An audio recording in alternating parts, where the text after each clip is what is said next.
Assalamu alaikum, hürmetli studentler.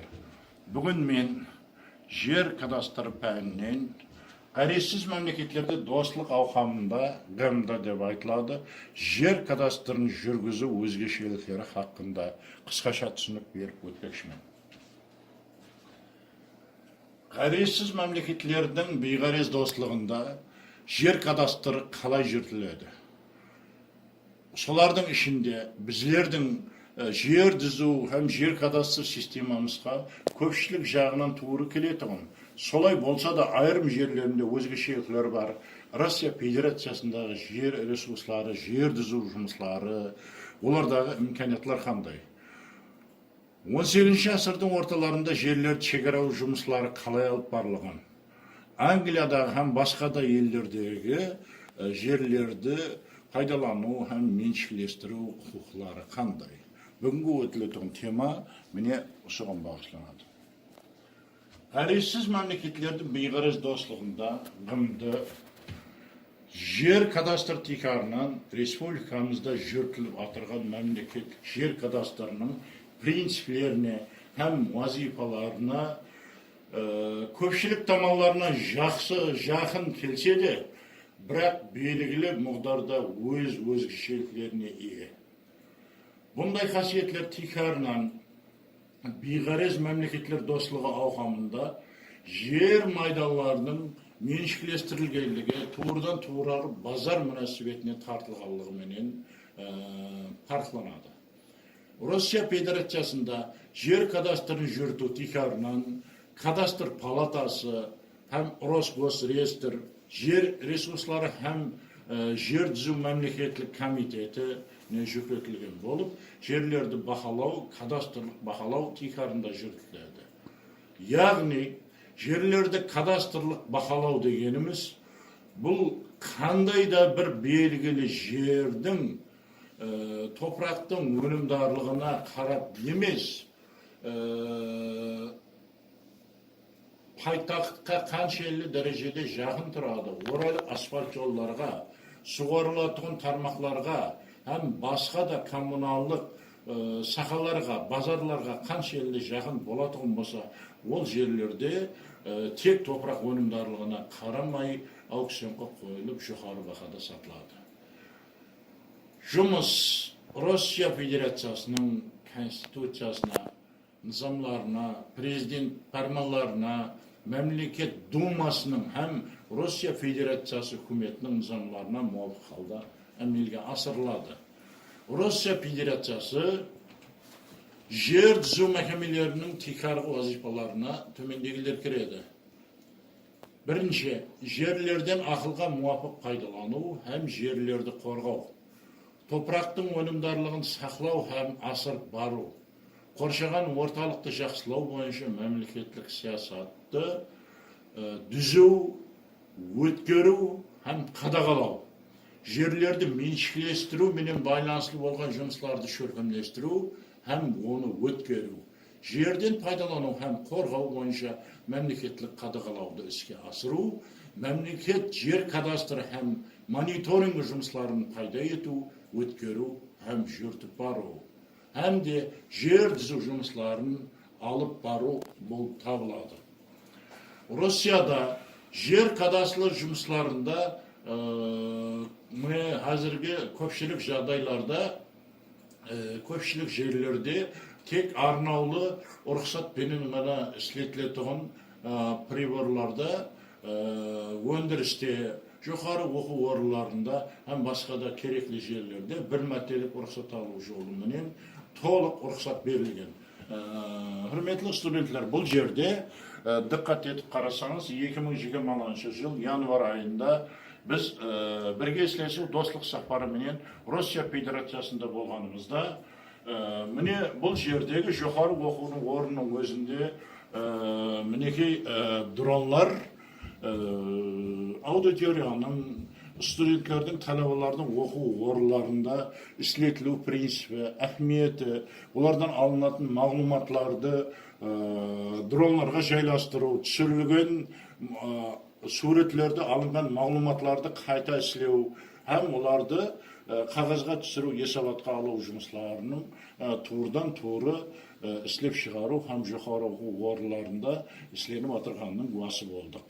Ал енді бұл суретте болатын болса, ұшусыз аппаратларды туырдан туыры оқу орны һәм өндірістік полигонларда сынап көріп отырғанлығының куәсі болдық.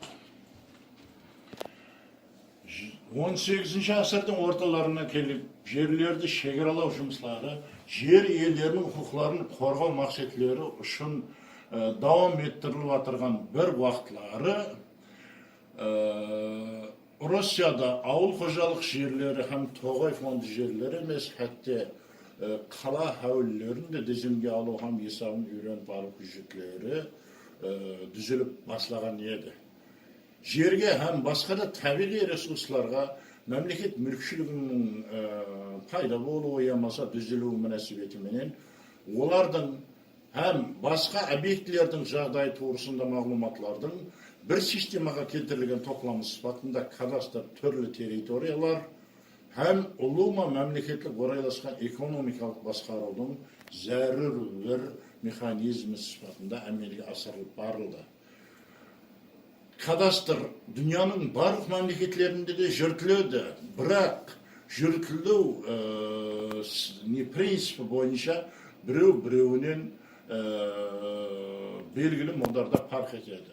Есап кітабында, ямаса бақылауында, ямаса карта түзуінде, ямаса басқа да инженерлік іскерлік сахаларында белгілі бір біреу-біреуінен farkты аңлау жүдә қиын емес. Шет ел әмелиятында кадастр түсінігі көп қана жағдайда алдын салық салынатығын затлар тізімі көшпес мүлік түсінігіменен байланысты болып, енді қазіргі уақытқа келіп, бұл кадастр түсінігі барлық сахамда қамырап алған. Айрым деректер жер учаскелерінің мұқтары, бағасы бойынша мағлұматларды өзіне жәмілеген социалдық тізімге алу қағидасын жәмілеп берді.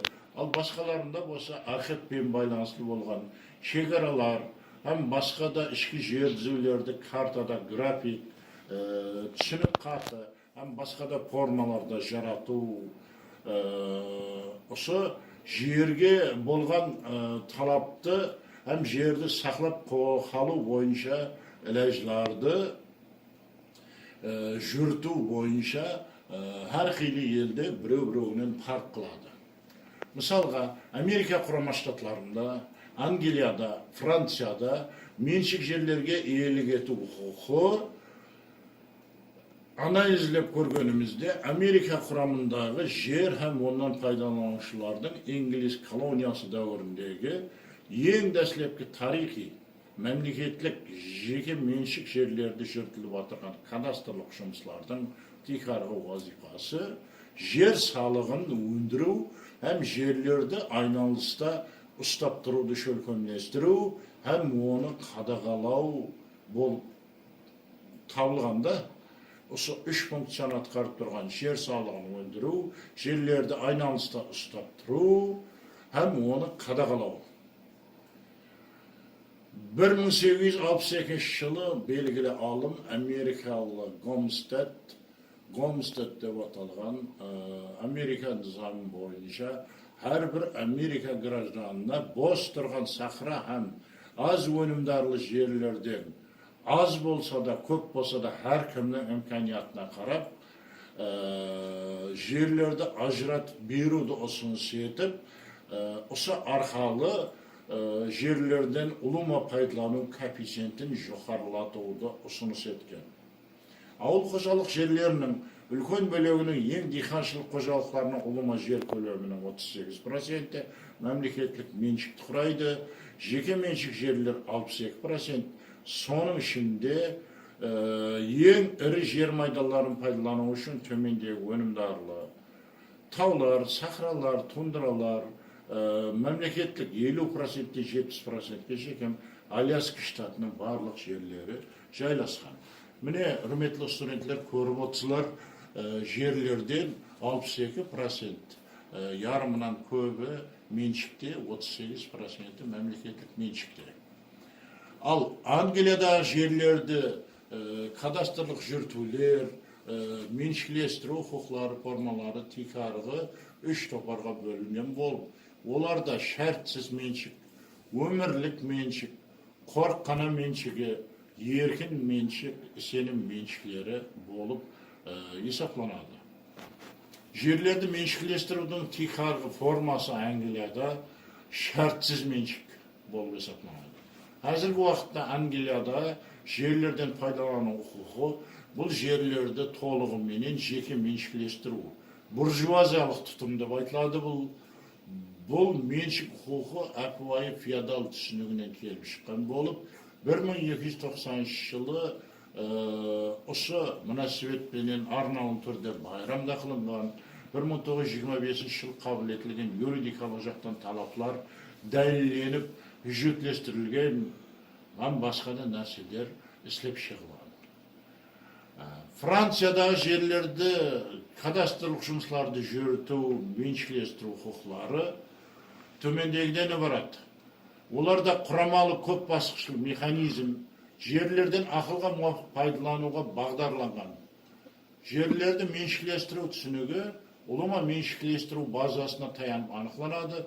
Buxaralыk kodekstің 544. статьясында dizimden ötkөрүлгөн menşikleştirүү пайдаланганлык хукукун низамдуу түрдө башкаруу усулу менен карактерленген жерлер түсүнүгүн эndi меншикleştirүүдө демек Англияда меншикleştirүүдүн төмөндөгү түрлөрү бар. Мемлекеттик меншикleştirүү 30% меншикleştirүү департаменти меншикleştirүүдүн массалык түзүлүшүн курайды.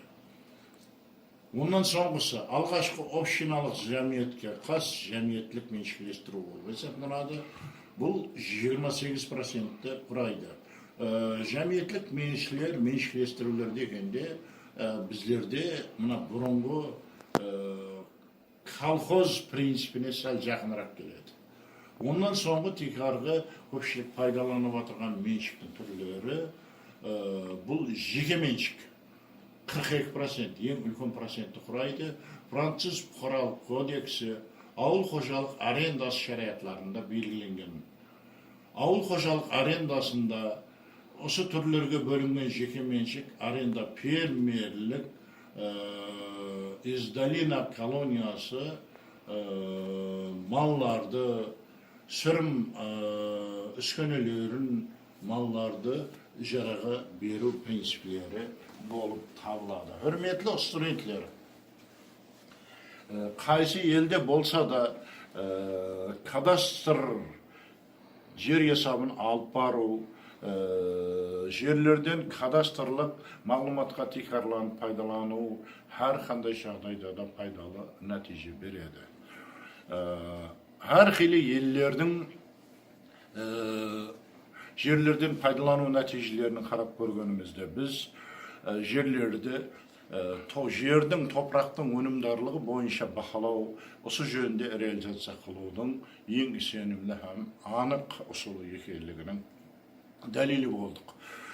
Кадастрлық бақылау бойынша да жерлерді бақылап сату бұл базар шариатында да бекар қылынбайды. Бірақ бұл жерде бұл кадастрлық жерлерді бақылаудың бір кемшілігі топырақтың өнімдарлығы бұл жерде көп элементтердің бір муғдарында ғана есепке алынады, айрым жерлерде улама есепке алынбайды. Мысалға қалаға жақын, базарға жақын, пайтақтқа жақын. Мысалы етіп алсақ, Қаратоқстанның Нөкіс қаласының ішінде, ямаса Нөкіс қаласына жақын жердегі жерлер болса, ол жер кебір болса да, сор болса да, су шығып жатқан жер болса да, аукционда жоғары бағаларға сатылып кетеді. Бүгінгі өтілетіғын темалан қысқаша мазмұнымен мен сіздерді таныстырып болдым. Hürmetli talabаларды диққатлары үшін рахмет.